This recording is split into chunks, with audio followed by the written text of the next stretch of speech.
Bonsoir, bienvenue à toutes et à tous. Donc, grand entretien avec Véronique Tadjo que nous allons retrouver en live streaming. Bonsoir, Véronique. Bonsoir. Contente d'être avec vous. Nous aussi, et nous allons essayer de faire connaissance pour certains de nos auditeurs et des spectateurs qui nous suivent.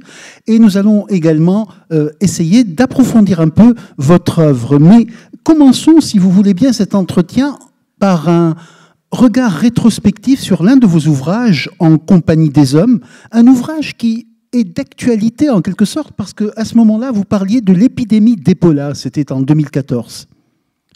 Oui, c'est exact. Merci de relever ça. À l'époque, évidemment, ce qui nous avait profondément marqué, c'était cette épidémie qui a vraiment fait de gros ravages sur le continent africain et en particulier dans la région ouest africaine. Et évidemment, je n'avais absolument aucune idée qu'un jour, nous serions à ce moment-là tous traversés par une pandémie, celle de la Covid-19 que nous connaissons aujourd'hui. À côté de cet ouvrage, il y a une parution récente, il y en a deux en fait. Votre ouvrage le plus récent est une commande, entre guillemets. Il s'agit d'Aimer, selon Véronique Tadjo. Et c'est un livre dans lequel vous nous racontez un parcours initiatique, celui d'un Africain de l'Ouest, Eloka, et d'Aimer, dont on ne sait pas la nationalité, mais qui est blonde. Et puis, vous racontez un peu la vie de ce couple dans une sorte de récit d'initiation pour les deux, de récit sur l'amour, mais aussi sur l'altérité, et peut-être sur le couple mixte. Oui, en fait, c'est effectivement une interrogation, si vous voulez, sur le couple mixte, parce que, en fait, je voulais montrer que l'amour est l'amour et qu'à la fin du conte, il s'agit d'un homme et d'une femme, d'une rencontre et donc peut-être d'une aventure, mais d'une aventure très importante, mais qui à la fin est plutôt du domaine de la nature humaine, des sentiments, que de cette différence épidermique. Pour moi, cette différence épidermique cache les vrais problèmes du couple qui, en fait, est le même partout. Ce qui est très attachant dans ce livre, c'est le parcours d'Aimée, parce qu'elle revient avec Eloka vers son village natal, laisse sa ferme familiale après le décès de son père. C'est une situation limite en quelque sorte, mais qui va lui permettre de se connaître elle-même au fond. Oui, effectivement, parce qu'en quittant son pays, en quittant son destin, on va dire, le destin qui était tracé pour elle, elle va découvrir autre chose et donc se découvrir elle-même en se confrontant à une autre réalité. Et je pense que c'est ça aussi l'amour, c'est cette rencontre de différentes réalités qui font qu'on passe par une mise en question, une remise en question. Justement, Véronique Tadjo, cela nous renvoie, en tout cas la situation nous renvoie à une proximité avec un autre de vos livres, Loin de mon père, qui a été un récit où une jeune métisse rentre en Côte d'Ivoire pour le décès de son père et où elle découvre que son père a un fils d'une autre femme. En fait, ce texte-là est aussi un des textes fondateurs de votre littérature. Ça a ouvert beaucoup de voies, en tout cas vers ce qu'on a appelé l'histoire familiale. Oui, je pense que l'histoire familiale rencontre souvent l'histoire nationale, dans le sens que, bon, on regarde à travers une saga familiale comment les personnages évoluent dans un contexte bien particulier. Et je trouve que la manière dont ils réagissent, la manière dont ils se sont comportés, en dit beaucoup sur la société dans laquelle ils vivent. Et le père, ce n'est pas un fils qu'il a eu, mais plusieurs. Donc, tout à coup, le drame devient amplifié par ces différents enfants qui apparaissent au fil du temps. Cet ouvrage est paru en 2010. Un autre de vos ouvrages qui est paru antérieurement et qui a été très lu partout, traduit, également en Tunisie d'ailleurs, parce que L'ombre d'Imana, qui parlait de ce génocide du Rwanda, est un ouvrage d'une très grande ampleur. Là, vous sortez peut-être de ce côté intimiste qui caractérise votre démarche. Vous êtes vraiment dans l'intimisme, mais également dans la clameur du monde. En fait, si vous vous souvenez bien, la narratrice, dès le départ, explique qu'il y a un côté assez subjectif dans son regard sur ce génocide.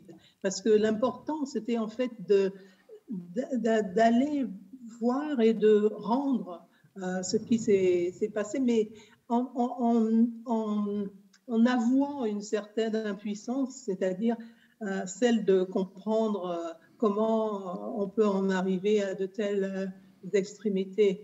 Et donc, en fait, c'est un voyage aussi à travers le continent, parce que j'ai une vue très panafricaniste de l'Afrique. Et cela m'a vraiment interpellée qu'un génocide puisse se passer sur le territoire africain. Et comme vous le savez, ce livre a été publié dans le cadre de Rwanda, Écrire par devoir de mémoire, qui était un projet collectif qui a réuni à peu près une douzaine d'écrivains d'un peu partout en Afrique. Et voilà, et qui s'est penché, ce projet-là avait pour but de se pencher sur le génocide au Rwanda. Est-ce que L'ombre d'Imana, dont nous parlions à l'instant, vous a un peu mis sur la voie de votre autre roman, Reine Pokou, qui est paru chez Actes Sud et qui vous a valu le Grand Prix d'Afrique noire, et donc qui a été un peu le début d'une consécration qui va se poursuivre? Oui, absolument, parce que le génocide au Rwanda, c'était près de 800 000 à 1 million de victimes. Et j'ai continué à réfléchir parce que cela m'a extrêmement bouleversée. Et je me suis dit, qu'est-ce que c'est que la première victime? Qu'est-ce que c'est que la première fois que quelque chose d'impensable se déroule? Et à ce moment-là, je me suis dit, il faut que je regarde un peu ce que nous avons dans notre subconscient comme choses que nous acceptons alors qu'elles sont inacceptables. Et donc, ça m'a amené petit à petit vers la légende de la reine Pokou, car il est dit, selon le mythe, qu'elle a dû sacrifier son enfant pour sauver son peuple. Pour moi, c'était quelque chose de totalement inacceptable. Et donc, je me suis dit, voilà, à partir de cet acte inacceptable, comment est-ce que je peux re-questionner la légende et essayer de vraiment trouver toutes les possibilités qui auraient pu s'offrir à la reine Pokou avant cet acte-là. Alors, la tonalité universelle de cet ouvrage a fait d'ailleurs qu'il a été lu en Tunisie à l'aune de la reine Didon et de ce choix difficile qu'elle a eu à faire jusqu'au point de se jeter dans le bûcher. Et pour continuer dans votre littérature, je voudrais évoquer le second versant de votre travail. Et ce second versant, c'est l'écriture pour la jeunesse. Vous restez quand même dans le même dispositif. Des fables modernes, des métaphores de réalité, parfois l'histoire immédiate. Et cela, vous le servez aux jeunes de manière diverse, comme dans Les enfants qui plantaient des arbres, ou bien comme dans les textes sur Mandela ou bien sur Senghor. Oui, en fait, ce qui m'intéresse, ce sont les grands mythes. Ce qui m'intéresse, c'est tout ce que nous avons dans notre tête et toutes ces histoires avec lesquelles nous vivons. Et donc, si on prend un mythe comme celui de Mami Wata, qui est la sirène africaine, on va dire, c'est-à-dire qui est un personnage aquatique qui est en même temps la reine de l'eau et qui se retrouve d'ailleurs dans beaucoup de pays, ce personnage-là. On la retrouve en Haïti, la maman de l'eau, on la retrouve dans les îles, on la retrouve au Zaïre, on la retrouve au Nigeria, on la retrouve au Ghana, on la retrouve en Côte d'Ivoire. Et donc, pour moi, c'était fascinant d'essayer de creuser ce que c'est ce personnage extrêmement puissant, puisque c'est un personnage féminin qui est doté de très grands pouvoirs. Et il y a un côté aussi très écologique, puisqu'elle est celle qui protège le monde aquatique. Donc, ça, c'est un des mythes. Mais il y en a plein d'autres. Je veux dire, Nelson Mandela, par exemple, même s'il a été un homme véridique, est quand même passé, c'est une icône. Et donc, finalement, avec le temps, il acquiert une dimension aussi mythique. Et donc, savoir qui était cet homme, savoir qui se cachait derrière le mythe est devenu pour moi quelque chose de très important. Parce que bien souvent, la jeunesse grandit sans avoir une idée très précise des personnages qui l'ont précédé. Et voilà, c'est une façon de rendre hommage à un homme qui maintenant a traversé toutes les frontières et est devenu plus que ce qu'il était de son vivant. Et d'où vient, Véronique Tadjo, ce désir d'écrire pour la jeunesse? Alors, c'est fait un peu par hasard, puisqu'il a fallu qu'un éditeur, lors d'une conférence, me demande d'écrire pour la jeunesse. En fait, c'était les éditions Hatier, Jacques Chevrier, qui m'a demandé d'écrire un texte pour la jeunesse parce qu'il commençait une collection qui ciblait justement les jeunes lecteurs. Et donc, je n'y pensais pas, mais sur le coup, ça m'a vraiment interpellée et je me suis dit oui, pourquoi pas. Et voilà, c'est comme ça que je m'y suis mise et après, je n'ai plus jamais arrêté. Et c'est formidable, continuer, en tout cas ce que vous écrivez, notamment un livre que j'aime personnellement beaucoup, c'est Les enfants qui plantaient des arbres, parce qu'il y a, je ne dirais pas une dimension didactique, mais je dirais peut-être, comme vous parliez de mythes tout à l'heure, il y a une manière d'inventer des nouveaux mythes. Oui, en fait, ce livre-là, c'est une réécriture du livre très connu de Jean Giono, qui est L'homme qui plantait des arbres. Et donc, je me suis dit, en réfléchissant, il faut que la nouvelle génération, elle aussi, se mette à planter des arbres. Alors, voilà comment le livre est né, en fin de compte, de cet exemple de l'homme qui plantait des arbres, mais qui, après, a donné ces jeunes, ces enfants qui vont eux aussi planter des arbres et qui vont, en fait, venir en aide aux adultes qui sont plutôt dans le désarroi par rapport à la situation écologique qui se détériore. Donc, c'est l'idée de dire la nouvelle jeunesse, la nouvelle génération doit entrer de plein fouet dans ce combat-là, dans ce combat écologique. Alors, votre dernier ouvrage pour la jeunesse, paru chez Le Seuil Jeunesse en 2019, s'intitule Le voyage de Yao. Et là, vous êtes parti d'un film que vous avez adapté en littérature. C'est bien cela? Oui, c'est exact. C'était un exercice vraiment très intéressant que je n'avais jamais fait.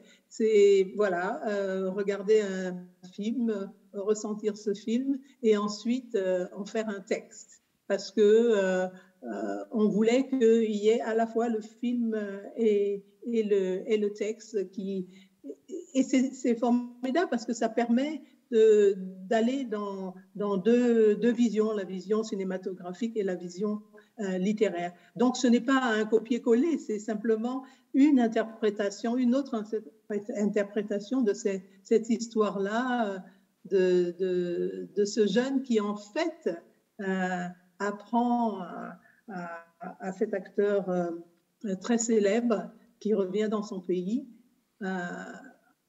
Il lui apprend à découvrir son pays. Et là encore, vous voyez, c'est un jeune c'est un enfant finalement qui arrive à trouver cette innocence de la découverte et qui prend par la main véritablement l'acteur célèbre pour lui faire comprendre ce que c'est que les réalités de son pays et lui donner finalement, redonner son identité.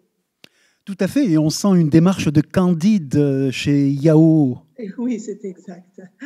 C'est exact. Il y a un peu de ça. Mais le regard de l'enfant permet ça. Le regard de l'enfant a cette fraîcheur et qui permet justement de découvrir le monde d'une manière assez candide.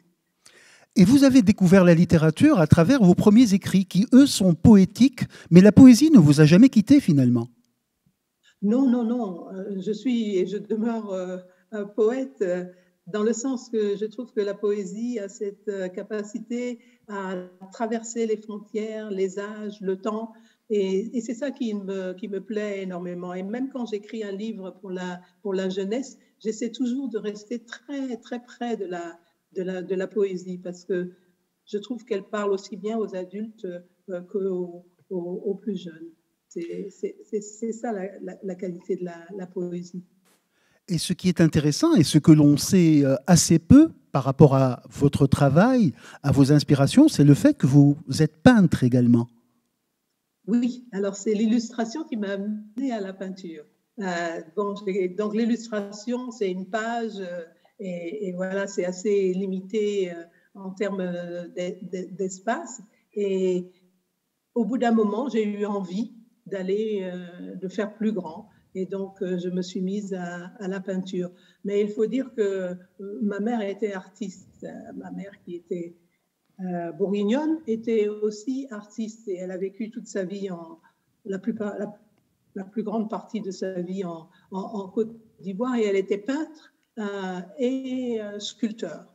Donc, on va dire que pour moi, je n'ai pas eu trop de difficultés à faire le saut de l'illustration à la peinture. Mais vous êtes né en France, vous avez vécu et grandi en Côte d'Ivoire. Comment se fait-il que vous êtes passé au Kenya pendant un certain temps? Voilà, alors effectivement, je suis née à Paris parce que ma mère bourguignonne a rencontré mon père ivoirien qui faisait ses études là-bas. Et donc, après, mon père a décidé de rentrer dans son pays. Et c'est ainsi qu'à 1 an, je suis arrivée en Côte d'Ivoire et que j'ai vécu en Côte d'Ivoire, j'ai grandi jusqu'à mes études supérieures. Voilà, on va dire ça. Et bon, la vérité, c'est que j'ai toujours été une grande voyageuse puisque ma mère nous amenait en vacances en France régulièrement, les vacances, pendant toutes les vacances scolaires. Donc, ça a été constamment des allées et venues entre la France et la Côte d'Ivoire. Mais en plus, j'ai épousé un journaliste. Donc, un journaliste, ça voyage en général et c'est ce qui s'est passé. C'est pour ça que je me suis retrouvée au Nigeria, au Kenya et en Afrique du Sud pour un long moment, un long temps, puisque j'ai passé 14 ans à Johannesburg. Oui, et vous aviez été directrice du département de français de l'université Witwatersrand. C'est exact. De 2007 à 2015, j'ai dirigé le département de français de l'université du Witwatersrand. Mais c'est ça. Vraiment une très belle époque. Et c'est ça qui est extraordinaire parce que vous enseignez l'anglais, vous écrivez en français, vous êtes sur plusieurs pays. Oui, c'est très intéressant. Mais ça dépend on va dire, des systèmes universitaires. Parce que, en fait, je suis angliciste de formation. Et donc, quand j'ai enseigné à l'université d'Abidjan, j'enseignais l'anglais. Et après, au cours de mes voyages, quand je me suis retrouvée dans des pays anglophones, en fait, ce dont ils avaient besoin, c'était de quelqu'un pour enseigner le français. Et donc, à partir de mes livres, de mes romans, ils ont estimé que j'étais bien placée pour enseigner la littérature francophone. Et l'Afrique du Sud a dû vous donner quelques affinités avec Doris Lessing, par exemple. Oui, bien sûr, tous ces de grands auteurs, que j'ai découverts. Et ça a été vraiment une ouverture formidable. Une ouverture formidable sur le continent aussi, parce que là, je me suis retrouvée pendant toutes ces années dans une autre Afrique, une Afrique différente, une Afrique que je ne connaissais pas, mais j'avais été préparée par le Kenya, par exemple, parce que là, c'est l'Afrique de l'Est, et donc on commence à avoir une autre réalité, d'autres manières de voir le monde, d'autres économies, d'autres héritages politiques. Et l'Afrique du Sud, où n'était pas totalement étrangère à ce que je pensais. Et il y a des petites anecdotes comme ça. Quand on est d'Afrique de l'Ouest, on ne peut pas penser que en Afrique, sur la terre d'Afrique, on a besoin de feu dans la cheminée parce qu'il fait froid. C'est en Afrique du Sud et au Kenya aussi que j'ai découvert qu'il y avait 4 saisons. Et ça, c'est un petit détail, mais ça fait vraiment comprendre que le continent est extrêmement divers. Bon, sans parler de l'Afrique du Nord, où j'ai fait quelques séjours, beaucoup plus courts, mais voilà, quand on parle de l'Afrique, c'est quand même des contextes très, très, très différents. Tout à fait. Il y a l'intensité du voyage, l'intensité du séjour à l'étranger, de la rencontre, mais il y a aussi cette permanence de la langue française qui, chez vous, est la langue du pays natal et en même temps qui est aussi la langue de l'Afrique. C'est exact, parce que le français est une langue officielle en Côte d'Ivoire, et donc toute mon instruction s'est passée en français, aussi bien à l'école qu'à l'université. Donc oui, c'est une langue, on va dire, en plus, ma mère étant française, pour moi, ça a été une langue maternelle, effectivement. Et donc c'était très intéressant d'essayer de faire aimer la langue française aux étudiants sud-africains. C'était une expérience. Comment fait-on aimer une langue? Ça, c'est une grande question. Quand on sait que l'Afrique du Sud a 11 langues officielles, c'est quand même extraordinaire. Donc, est-ce qu'ils ont besoin d'une autre langue? Eh bien oui, parce que en fait, c'est une décision politique également. Parce que l'Afrique anglophone est entourée d'Afrique francophone. Donc, il est important qu'on puisse se parler.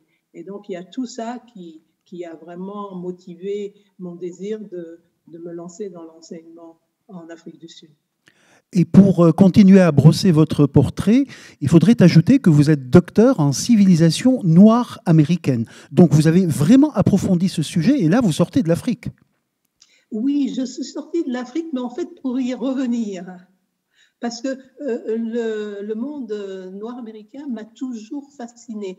D'abord par l'influence énorme que, par exemple, la musique noire américaine, les arts noirs américains, le sport, tout ça a eu sur le continent. On oublie que, par exemple, moi, j'ai été baignée par la soul music. I mean, toute mon enfance, toute ma jeunesse, ça a été les chanteurs de soul music.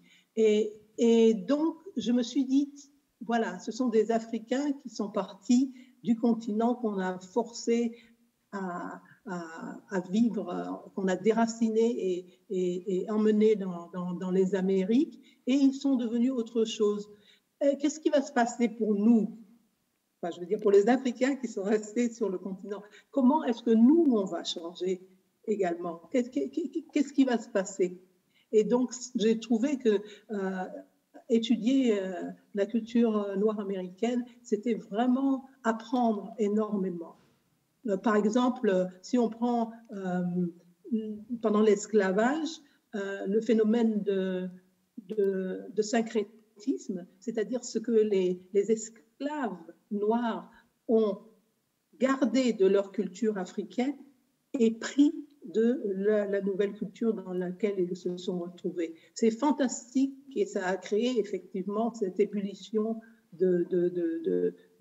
de créativité. Je pense que cette créativité vient justement de cette fusion de plusieurs cultures, de cette capacité à trouver en soi les manières de survivre. Et je pense que ça, c'est formidable. Et il continue d'influencer le monde entier de différentes manières. Par exemple, Black Lives Matter est un mouvement qui est venu des États-Unis, mais qui s'est aussi enraciné dans de nombreux pays en prenant différentes connotations dans les différents pays.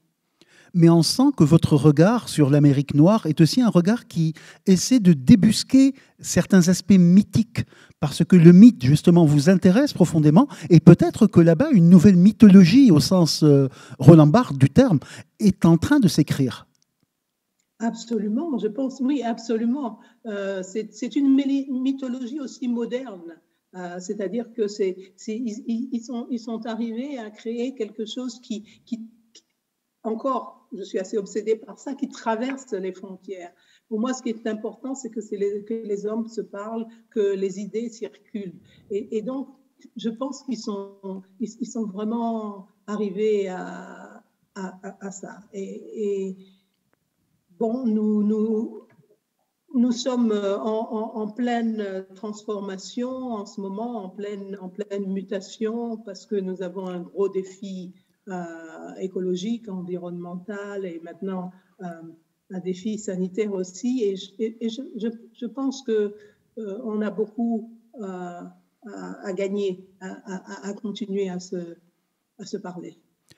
Pour revenir à la langue française, en fait, on sent aujourd'hui qu'il y a un grand chantier en termes littéraires de rénovation linguistique et également de création. On pense à des auteurs comme vous, bien entendu, comme Alain Mabankou, comme beaucoup d'autres en Haïti qui introduisent même une nouvelle terminologie, de nouveaux mots dans cette langue française.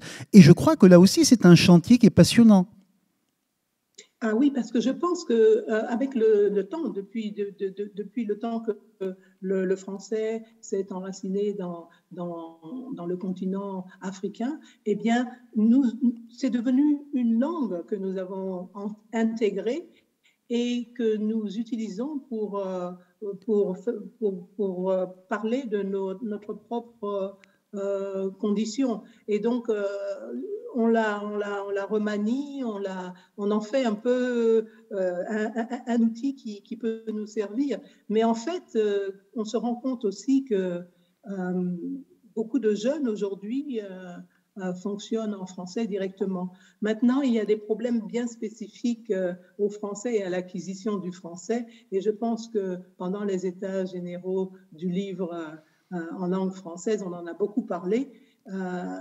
Voilà, il y a des problèmes spécifiques de l'enseignement du français. Comment enseigner le français de manière à ce que ce soit une ouverture vers un meilleur monde, on va dire, un monde économique et non un frein.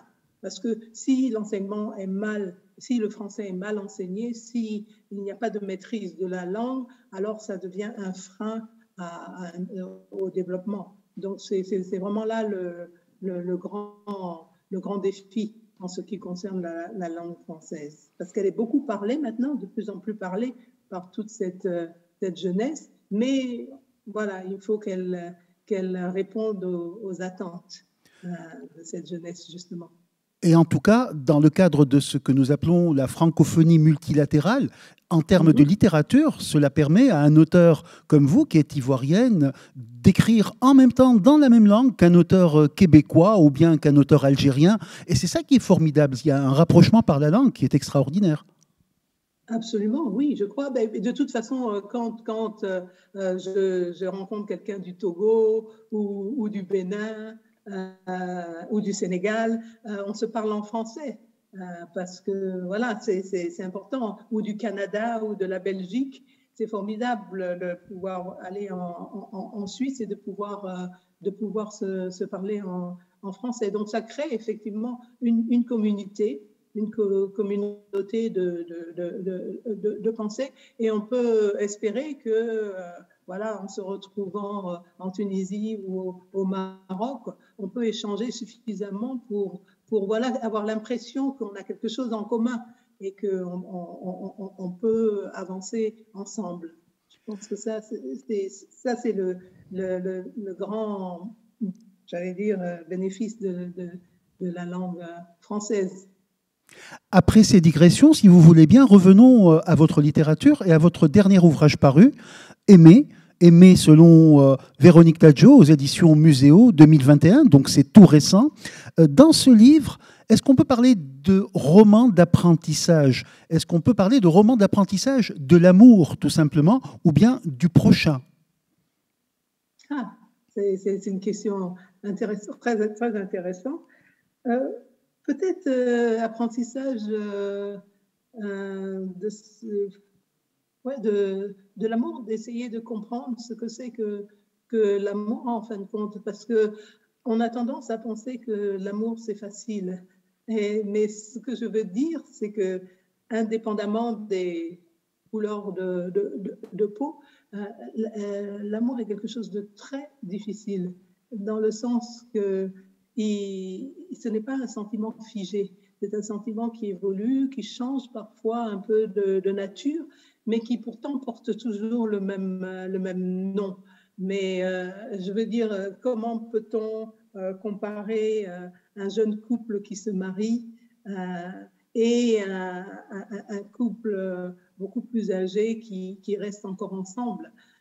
Est-ce toujours la même chose? On utilise le même mot, mais on oublie tout ce qui a pu se passer entre ces deux périodes-là.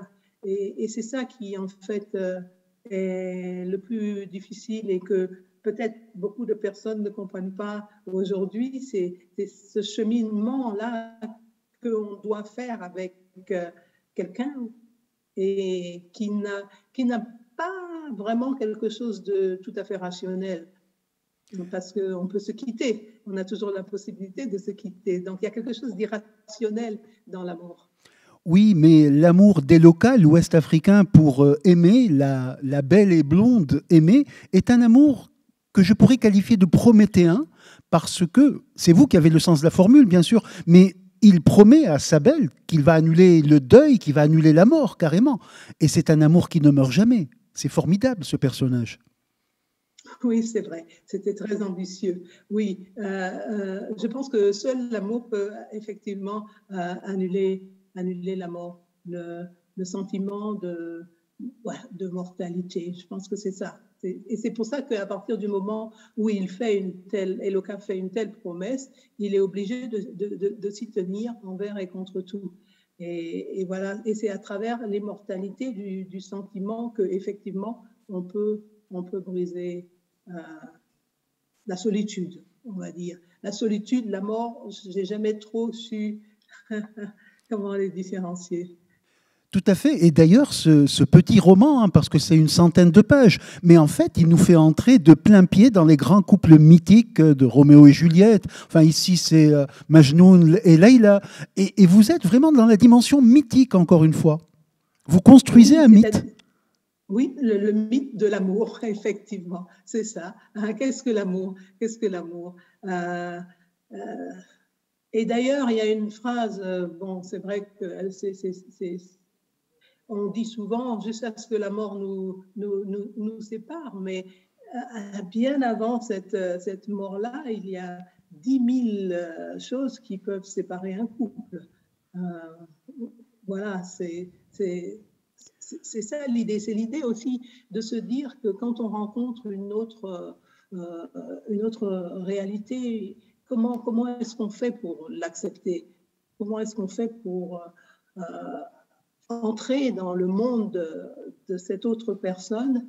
Et voilà, c'est parfois un long compromis. Et beaucoup de gens n'aiment pas faire de compromis. C'est pour ça qu'aujourd'hui, il y a peut-être beaucoup de couples qui se séparent parce que c'est indéniable. C'est une route qui n'est pas facile à prendre.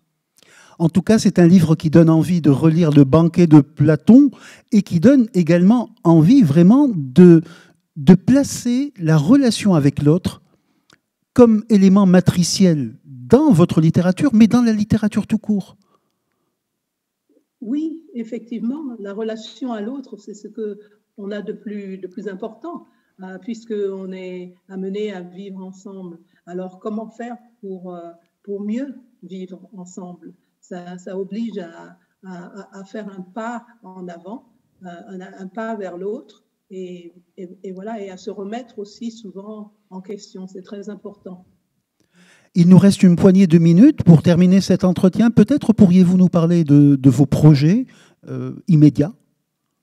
Oui, d'autres livres, bien entendu, d'autres livres et beaucoup plus de peinture. Voilà, c'est ce que je vais dire parce que je pense que les chemins de création sont divers, mais en fait, c'est la même chose.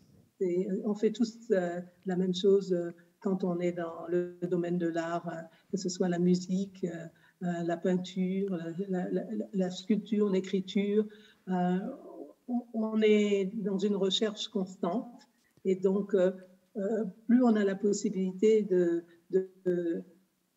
creuser dans ce processus de création, et je pense que mieux on arrive à se ensuite tourner encore vers d'autres formes de création. Et la littérature pour la jeunesse? Toujours, toujours. Parce que pour moi, c'est une continuité. Ce n'est pas la littérature pour la jeunesse d'un côté, la littérature générale de l'autre. Non, pour moi, il y a comme un flux, comme il y a du répondant. Ça coule d'un genre à l'autre, et c'est ce qui fait que je me sens plus complète. Et je pense que c'est ça, en fait. On a trop souvent obligé les artistes, les écrivains en particulier, à faire carrière. C'est-à-dire qu'ils doivent se cantonner à une seule façon de s'exprimer. Et ça, c'est dommage. Je pense qu'on le voit aussi même dans l'enseignement, la pluridisciplinarité, c'est ça, est vraiment ce qui compte. Les différentes disciplines, en fait, se nourrissent et s'enrichissent. Alors, Reine Pokou, en 2005, qui vous a valu le Grand Prix de l'Afrique noire. Également, d'autres ouvrages comme Loin de mon père, en 2010, ou encore antérieurement L'ombre d'Imana, en 2001.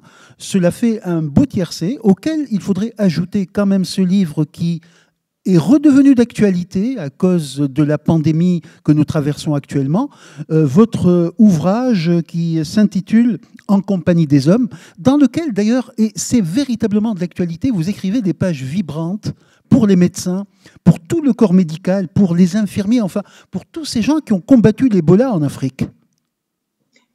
Oui, effectivement, parce que j'ai voulu vraiment rendre hommage à tous ces hommes et ces femmes qui se sont battus pour que cette épidémie soit terminée. Et j'ai voulu aussi utiliser l'imagination. Donc, c'est pour ça que je me suis vraiment plongée dans la littérature traditionnelle orale pour faire parler cet arbre qui, en fait, raconte l'histoire de cette épidémie. Pour moi, c'est important de vraiment nourrir notre imagination, parce que je crois que c'est comme ça qu'on va s'en sortir. C'est si on arrive à imaginer d'autres possibles. Et aujourd'hui, on le sait, nous faisons partie du vivant en général, et donc nous avons besoin de respecter tous ces autres êtres qui vivent à nos côtés. Donc, il nous faut ouvrir notre esprit à vraiment d'autres possibilités, comme je le dis. Et c'est ainsi qu'on va pouvoir trouver des solutions ou des bribes de solutions à ce qui nous arrive. Et le baobab, hein, comme vous venez de le souligner, c'est une magnifique métaphore de vie, cet arbre d'éternité, comme vous dites. Oui, en fait, et c'est un arbre qui existe dans plusieurs pays, qui existe en Australie, exactement, à Madagascar, par exemple, et en Afrique surtout sahélienne. Mais c'est la star, je vais dire, des arbres parce que en fait, on connaît cet arbre partout dans le monde. Quand on dit baobab, tout de suite on a une image de ce que c'est que cet arbre magnifique, plusieurs fois centenaire. Et donc pour moi, c'était vraiment le symbole de la mémoire, de la mémoire de l'humanité. Et de ce désir de trouver une connexion entre tous ceux qui vivent sur cette terre. En tout cas, un ouvrage magnifique, hein, En compagnie des hommes, qui est paru en 2017 et qui relate l'épidémie d'Ebola en 2014. Pour terminer l'entretien, il nous reste vraiment une petite minute. Petite question à propos de la Tunisie, est-ce que vous reviendrez bientôt ? Ben, je l'espère, hein, parce que j'ai des très, très, très beaux souvenirs de la Tunisie où j'ai passé de belles vacances. Donc, oui. Et vous voyez, je porte encore mon collier très, très, très tunisien que je garde depuis des années et des années. Il ne me quitte pas. Donc, c'est vraiment, j'ai gardé un beau souvenir et j'y reviendrai. C'est un gage donc de retour. C'est un plaisir de s'entretenir avec vous, Véronique Tadjo. Nous avons quasiment terminé notre heure d'entretien. Je vous remercie pour tous ces éclairages que vous nous avez permis. Et puis, j'espère que ce regard sur votre œuvre à partir de Tunis, à partir de ce congrès mondial des écrivains en langue française, auquel vous participez pleinement et activement, aura été utile et fructueux. Merci beaucoup à vous, vraiment. C'est un plaisir. Voilà. Entretien donc avec Véronique Tadjo, que nous remercions et que nous saluons là où elle est. Elle est en Angleterre, je crois.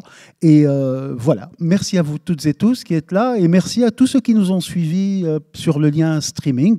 L'entretien restera disponible sur Étonnant Voyageur. Salut à toutes et à tous. Au revoir. Au revoir.